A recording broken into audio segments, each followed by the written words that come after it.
ഒടുവിൽ ഇസ്ലാമിസ്റ്റുകൾ എൻ്റെ പടിവാതിക്കലും എത്തി. ഞാൻ ചോദിക്കാൻ കാരണം എന്താ അറിയോ, രാഹുൽ ഗാന്ധിക്ക് നിങ്ങളുടെ വീട്ടിലാണ് അല്ലല്ല രാഹുൽ ഗാന്ധിക്ക് മുസ്ലിങ്ങളിൽ നിന്ന് എന്തെങ്കിലും തരത്തിലുള്ള ഭീഷണി നേരിട്ടായിട്ട്? ഉണ്ട്. ഭീഷണിയല്ല, രാഹുൽ ഗാന്ധിക്ക് ഇത് കേസ് കൊടുത്തിട്ടുണ്ട് മുസ്ലിങ്ങൾ. അതെന്തിനാ? തീവ്ര മുസ്ലിങ്ങൾ. കാരണം മുസ്ലിങ്ങളുടെ സ്വന്തം ആളാണല്ലോ രാഹുൽ ഗാന്ധി. അതെ, രാഹുൽ ഗാന്ധി തന്നെ മുസ്ലിമാണെന്ന് ഈ പറയുന്ന ആളുകളുണ്ട്. വ്യാജ പ്രചാരണമായിരിക്കാം. ഇങ്ങനെ പറഞ്ഞിട്ട് എല്ലാ വർഷവും ബാബറിൻ്റെ ഖബറിൽ പോയി പ്രാർത്ഥന നടത്തും. നമ്മൾ ഒരു വീഡിയോ പറഞ്ഞിരുന്നു, അതിൻ്റെ ഡോക്യുമെൻറ്റും ഫോട്ടോസൊക്കെ കാണിച്ചിട്ട്. അങ്ങനെ രാഹുൽ ഗാന്ധി, ഇന്ദിരാഗാന്ധി ഒക്കെ വഴിയിട്ട് ഇങ്ങനെ കറങ്ങി നെഹ്റു ഒക്കെ പറഞ്ഞ് ചെല്ലുമ്പോഴത്തേക്ക് ഒരു ഗിയാസുദ്ദീൻ ഖാസിയുടെ കഥയൊക്കെ വരുന്നുണ്ട്. അതൊക്കെ നമ്മൾ മുൻകാലങ്ങളിൽ ചെയ്തുകൊണ്ട് ഞാൻ അതിലേക്ക് പോകുന്നില്ല. അപ്പോൾ ഇവിടുന്ന് പോയി ചില ആളുകൾ ഇവിടെ രക്ഷയില്ലാത്ത മുഗൾ ഭരണം കഴിഞ്ഞപ്പോൾ, മുഗൾ ഭരണകാലത്ത് പോലീസായിരുന്ന ഒരാൾ, മുഗൾ ഭരണകാലത്ത് ഹിന്ദുവിനെ പോലീസ് നോക്കത്തില്ലല്ലോ, ആയിരുന്ന ആൾ മുഗൾ ഭരണം പോയപ്പോൾ ഇവിടെ നിന്ന് ഓടി കാശ്മീരിൽ പോയിട്ട് അവിടുന്ന് കാശ്മീരി പണ്ഡിറ്റായിട്ട് വേഷം മാറി ഇവിടെ വന്നു എന്നൊക്കെ പറഞ്ഞ് കുറേ കഥകളുണ്ട്. ഇതൊക്കെ ചിലതൊക്കെ നമ്മൾ കഥയും മൊബൈലും അല്ലാതെയൊക്കെ നമ്മൾ ചെയ്തുകൊണ്ട് ചർവണം വേണ്ട. കേട്ടിട്ടില്ലാത്തവർക്ക് പുറകിലേക്ക് പോയാൽ നമ്മുടെ വീഡിയോകൾ കണ്ടാൽ കാര്യങ്ങൾ മനസ്സിലാവും. എപ്പോഴും അത് പറഞ്ഞാൽ നമ്മളെക്കുറിച്ച് ചില പരാതിയുണ്ട്. ഒരു കാര്യം തന്നെ വീണ്ടും പറയുന്നു. അത് ചിലപ്പോൾ പറയേണ്ടി വരുന്നത് കൊണ്ട് കോട്ട് ചെയ്യുന്നതാണ്, സാഹചര്യം കൊണ്ട്. അതാ നിവൃത്തിയില്ലാത്തതുകൊണ്ട്. അപ്പോൾ ഇതിനകത്ത് ഞാനൊരു കഥ പറയാം. കഥയല്ല, ഒരു സംഭവം. രാഹുൽ ഗാന്ധി ഗോവയിൽ പോയപ്പോൾ ജാക്ക് റസൽ ടെറിയർ വിഭാഗത്തിൽപ്പെട്ട ഒരു നായ്ക്കുട്ടിയെ മേടിച്ചു. ഈ നായ്ക്കുട്ടിയെ കൊണ്ടുവന്ന് വീട്ടിൽ കൊണ്ടുവന്ന് വളർത്തി. രാഹുലിന് വളർത്താൻ ആരെങ്കിലും വേണമല്ലോ, ഇവിടെ വളർത്താൻ. അതുകൊണ്ട് ഈ നായ്ക്കുട്ടിയെ വളർത്തി. നല്ല വിലയുള്ള നായ്ക്കുട്ടിയാണ്, അധികം സൈസൊന്നും ഉണ്ടാവാത്തതാണെന്ന് തോന്നുന്നു. എനിക്ക് ഈ പട്ടികളെ എനിക്കിഷ്ടമാണ് കേട്ടോ, എനിക്ക് ഹറാമല്ല, എനിക്കിഷ്ടമാണ്. പക്ഷേ നമ്മുടെ ഇല്ല, പട്ടിയെ സമയമില്ല അത് വളർത്താനും. അതിൻ്റെ പിന്നാലെ നടക്കണ്ടേ അല്ലേ? രാവിലെ വൈകിട്ട് നടക്കാൻ കൊണ്ടുപോകണം, അതിൻ്റെ കാര്യങ്ങളൊക്കെ നോക്കണം. പിന്നെ ആര് വന്ന് ABC ടോക്ക് ചെയ്യും? അപ്പോൾ അതുകൊണ്ട് നമ്മൾ പട്ടിയൊന്നും വളർന്നില്ല. പട്ടിയെ വളർത്താൻ ഇഷ്ടമാണ്. കുറേ കാലം കൂടെ കഴിയുമ്പോൾ പട്ടിയെ വളർത്താം.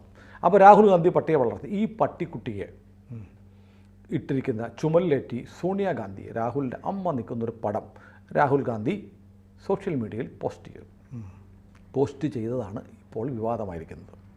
അപ്പോൾ നമ്മൾ കഴിഞ്ഞ ആഴ്ച നമ്മൾ ഒരു സ്റ്റോറി ചെയ്തിരുന്നു.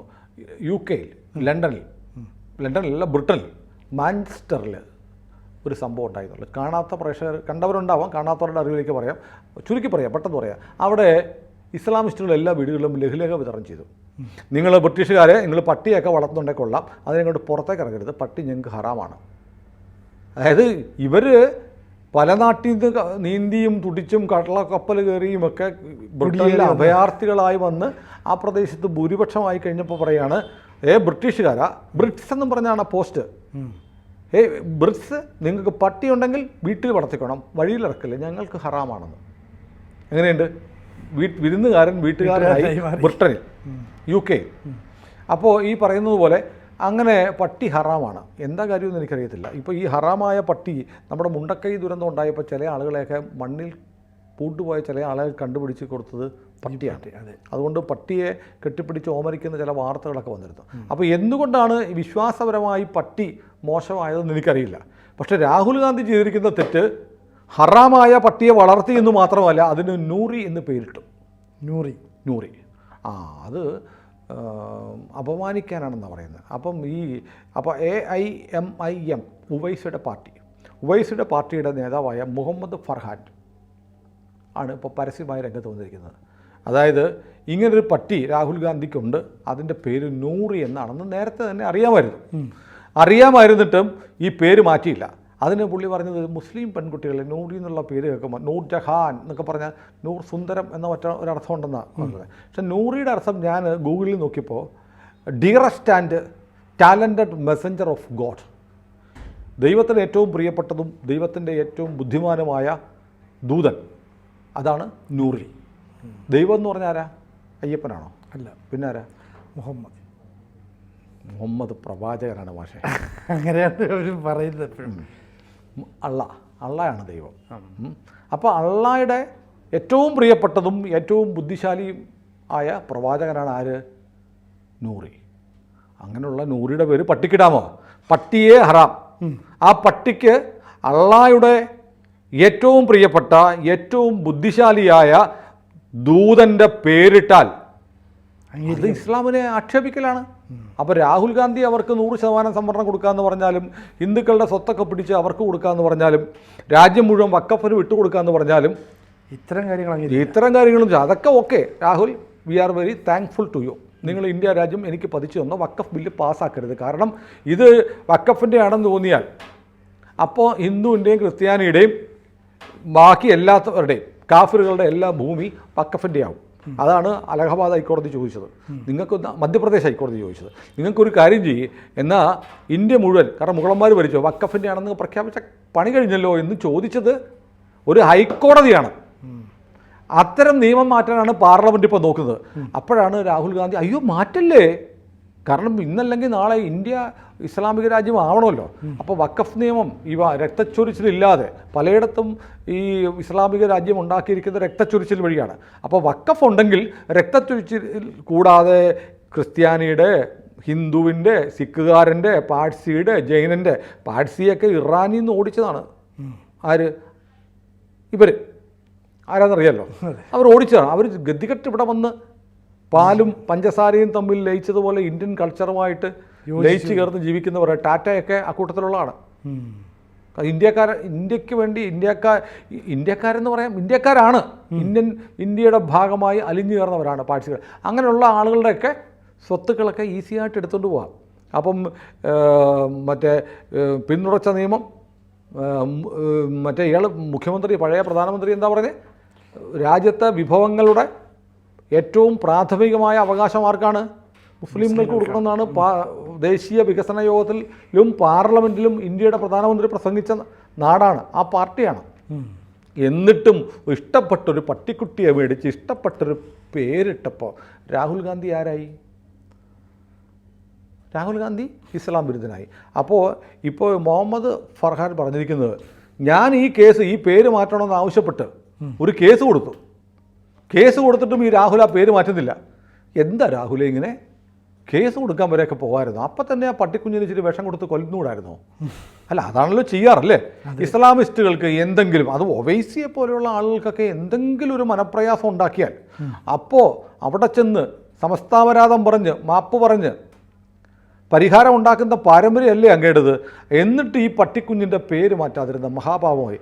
അതും പോരാ, എന്നിട്ട് അമ്മയുടെ മുതുകത്തി പട്ടിയെടുത്ത് വെച്ചിട്ട് അതിൻ്റെ ഫോട്ടോ ഇട്ട് ഇന്ത്യയിലെ മുസ്ലിങ്ങളെ രാഹുൽ ഗാന്ധി ആക്ഷേപിച്ചിരിക്കുന്നു. സമൂഹ മാധ്യമങ്ങളിലൊക്കെ അതെ, മുസ്ലിം വിശ്വാസത്തെ അപമാനിച്ചു എന്ന് പറയുമ്പോൾ ഒരു ചെറിയൊരു കുഴപ്പമുള്ളതുകൊണ്ട് ഈ നമ്മുടെ ഫർഹാൻ പറഞ്ഞിരിക്കുന്നറിയോ, ഇത് മുസ്ലിം പെൺകുട്ടികളെ ആക്ഷേപിക്കാനാണ്.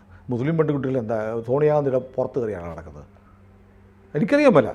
അപ്പോൾ നോക്കൂ, അതായത് ഇന്ത്യയിലെ ഏറ്റവും കരുത്തയായ ഒരു രാഷ്ട്രീയ നേതാവ്, ഇന്ത്യയിലെ പ്രതിപക്ഷ നേതാവിൻ്റെ അമ്മ, എക്കാലത്തെയും ഭാവി പ്രധാനമന്ത്രിയുടെ അമ്മ ഒരു നായ്ക്കുട്ടിയെ വളർത്തുന്നു. ആ നായ്ക്കുട്ടിക്കൊരു പേരിട്ടു. ആ നായ്ക്കുട്ടിയുമായി നിൽക്കുന്ന ഫോട്ടോ അവരുടെ മകനായ പ്രതിപക്ഷ നേതാവും നിരന്തരം ഭാവി പ്രധാനമന്ത്രിയുമായ രാഹുൽ ഗാന്ധി സോഷ്യൽ മീഡിയയിൽ പോസ്റ്റ് ചെയ്തു. അപ്പോൾ അദ്ദേഹത്തിനെതിരെ വിദ്വേഷം, മതസ്പർദ്ധ ഒക്കെ ഉണ്ടാക്കാൻ ശ്രമിച്ചു. അല്ലെങ്കിൽ ഞങ്ങളുടെ മതത്തെ ആക്ഷേപിക്കുന്നു എന്ന് പറയുന്ന ഈ വിഭാഗത്തിൽപ്പെട്ട ആളുകളുടെ, ഈ മതത്തിലെ എല്ലാവരും ഇങ്ങനെയൊന്നുമല്ല, എനിക്കറിയാം, പട്ടിയെ വളർത്തുന്ന, നായയെ വളർത്തുന്ന എത്രയോ മുസ്ലിം സഹോദരങ്ങളുണ്ടല്ലേ. അതെ, എനിക്കറിയാം. എൻ്റെ സുഹൃത്തുക്കളുടെയൊക്കെ വീട്ടിൽ 2-3 നായകളുണ്ട്. അതിനെ ഓമനിച്ച് പെറ്റായിട്ട് കൊണ്ട് കൂട്ടത്തിൽ കിടക്കിയ വളരെ ചെറിയ പട്ടിയില്ല, പെറ്റ് ഡോഗ്സ്, കാറിനകത്തൊക്കെ പോകുമ്പോൾ. അങ്ങനെയുള്ള ആളുകളൊക്കെ നമ്മുടെ രാജ്യത്തുണ്ട്. അപ്പോഴാണ് ഈ 14-ാം നൂറ്റാണ്ടിൽ ഇപ്പോഴും ജീവിക്കുന്ന കുറേ ആളുകൾ നമ്മുടെ നാട്ടിൽ വന്നിട്ട് രാഹുൽ ഗാന്ധിയെപ്പോലും ഈ നായ്ക്കുട്ടിയുടെ പേരിലും അതിൻ്റെ പേരിട്ടതിൻ്റെ പേരും. അപ്പം നൂറി എന്നൊക്കെ പേരിട്ടാൽ അത് ഈ കുറച്ച് കഴിയുമ്പോൾ നൂറി എന്നുള്ള പേര് ആ പദം ഇത്തിരി കോപ്പിറൈറ്റ് പോലെ, അത് ഇസ്ലാമിക പദമാണ്. ഇസ്ലാമിൽ അങ്ങനെ ഒരു സാധനം ഉണ്ട്. അതുകൊണ്ടാണല്ലോ ഞാൻ പറഞ്ഞത് dearest and talented messenger of god. God means അള്ളാഹയുടെ ഏറ്റവും പ്രിയപ്പെട്ടവനും ബുദ്ധിശാലിയുമായ ദൂതൻ്റെ പേരാണ് നൂറി. അങ്ങനൊരു പേര് രാഹുൽ ഗാന്ധി ഒരുപക്ഷെ അറിയാതെ ഇട്ടതായിരിക്കാം. പക്ഷേ എനിക്കിപ്പോൾ തോന്നുന്നു രാഹുൽ ഗാന്ധിക്ക് ഇപ്പോൾ 2 ഓപ്ഷനാണുള്ളത്. ഒന്ന് പരസ്യമായി മാപ്പ് പറയുക, അല്ലെങ്കിൽ പിന്നെ രാഹുൽ ഗാന്ധി ആയതുകൊണ്ട് കൈവട്ടത്തില്ലായിരിക്കും. 2, നൂറിയുടെ പേര് മാറ്റി എന്ന് ഗസറ്റിൽ വിജ്ഞാപനം ചെയ്യാമല്ലോ. പേര് മാറ്റുന്നത് അങ്ങനെയല്ലേ? ഇപ്പോൾ ഗസറ്റ് വിജ്ഞാപനം ചെയ്യാം. അത് അല്ലെങ്കിൽ എല്ലാ പത്രങ്ങളിലും കോൺഗ്രസ് പാർട്ടിയുടെ വകയായിട്ട് എല്ലാ പത്രങ്ങളിലും പരസ്യം ഇന്ത്യൻ മുന്നണിയുടെ പേരിലും കൊടുക്കാം. ഇന്ത്യൻ മുന്നണിയുടെ പട്ടിയുടെ ചിത്രമൊക്കെ വെച്ചിട്ട് ഒരബദ്ധം പറ്റിയിരിക്കുന്നു, ഒബൈസി ചട്ട, ഇന്ത്യൻ മുസ്ലിങ്ങളെ എന്നോട് ക്ഷമിക്കണം, ഞാൻ എൻ്റെ പട്ടിയെ വളർത്തിയതേ തെറ്റ്, പട്ടി ഹറാമാണ് എന്നുള്ള നിങ്ങളുടെ വിശ്വാസം മാനിക്കാതെ ഞാനൊരു പട്ടിക്കുഞ്ഞിനെ വളർത്തിപ്പോയി, വേണമെങ്കിൽ അതിനെ തട്ടിക്കളയാം, പട്ടിക്കുഞ്ഞായതുകൊണ്ട് തട്ടിക്കളയാൻ എളുപ്പമാണ്. അല്ല, ഇനി തട്ടണ്ട എന്നാഗ്രഹം നിങ്ങൾ പെർമിഷൻ തന്നാൽ വേണമെങ്കിൽ ഈ പേര് മാറ്റിയിട്ട് ഞാൻ വേണമെങ്കിൽ MF ഹുസൈൻ ചെയ്ത പോലെ സരസ്വതി എന്നോ ലക്ഷ്മി എന്നോ ഒക്കെ പേരിടാം. അപ്പോൾ നിങ്ങൾക്ക് സന്തോഷമാകുമല്ലോ. അങ്ങനെ ഇട്ട് കഴിഞ്ഞാൽ നമ്മുടെ മിക്കവാറും കേരളത്തിൽ നിന്നൊരു അവാർഡും കിട്ടും. MF ഹുസൈൻ ഇങ്ങനെ സരസ്വതി ദേവിയുടെ നഗ്നചിത്രം വരച്ചപ്പോൾ കേരള സർക്കാർ വീട്ടിൽ കൊണ്ട് അവാർഡ് കൊടുത്തായിരുന്നു. അപ്പോൾ രാഹുൽ ഗാന്ധിക്ക് ഒരു അവാർഡ് കൊടുക്കാം. അത് ശരിയാണ് കേട്ടോ. അങ്ങനെ ചെയ്യുമ്പോൾ ഇന്ത്യ മുന്നണി ശക്തിപ്പെടുകയും ചെയ്യും. ഇപ്പോൾ ഒരുപാട് കാശ് സർക്കാരിന് കിട്ടിയിട്ടുണ്ട് ദുരിതാശ്വാസ നിധിയിൽ. രാഹുൽ ഗാന്ധിക്ക് ഇപ്പോൾ ഒരു ദുരിതം വന്നിരിക്കുകയാണ്. കാരണം ആദ്യമായിട്ട് മുസ്ലിം വിഭാഗത്തിൽപ്പെട്ട ആളുകൾ രാഹുൽ ഗാന്ധിക്കെതിരെ ഒരു എതിർപ്പുമായിട്ട്. അപ്പോൾ രാഹുൽ ഗാന്ധിക്ക് ഒരു ദുരിതം വന്നു. ദുരിതാശ്വാസ ഫണ്ടിൽ നിന്ന് ഒരു തുകയെടുത്ത് ഒരു അവാർഡ് രാഹുൽ ഗാന്ധിക്ക് കൊടുത്താൽ സതീശനും ഭയങ്കര സന്തോഷമാകും, ദുരിതത്തിനാശ്വാസമാകും. അപ്പോൾ നല്ല കാര്യമാണ്. അപ്പോൾ പരിഗണിക്കാവുന്നതാണ്. ഏതായാലും ഇടതുപക്ഷ സർക്കാർ ഇതൊന്ന് കാണണം. കണ്ടിട്ട് രാഹുൽ ഗാന്ധിയെ ഈ ദുരിതത്തിൽ നിന്ന് കരകയറ്റാൻ അവരുടെ പാർട്ട്ണറായ CPM ഒരു ബാധ്യതയുണ്ട്. വളരെ സന്തോഷമായി. രാഹുൽ ഗാന്ധി ഈ പട്ടിയെ തട്ടുമോ പേര് മാറ്റുമോ എന്ന് താമസം വിന നമുക്കറിയാം. കൂടുതൽ വാർത്തകളും വിശേഷങ്ങളും നിങ്ങളിലേക്ക് എത്താൻ ABC മലയാളം സബ്സ്ക്രൈബ് ചെയ്യുക, ബെൽബട്ടനും അമർത്തുക.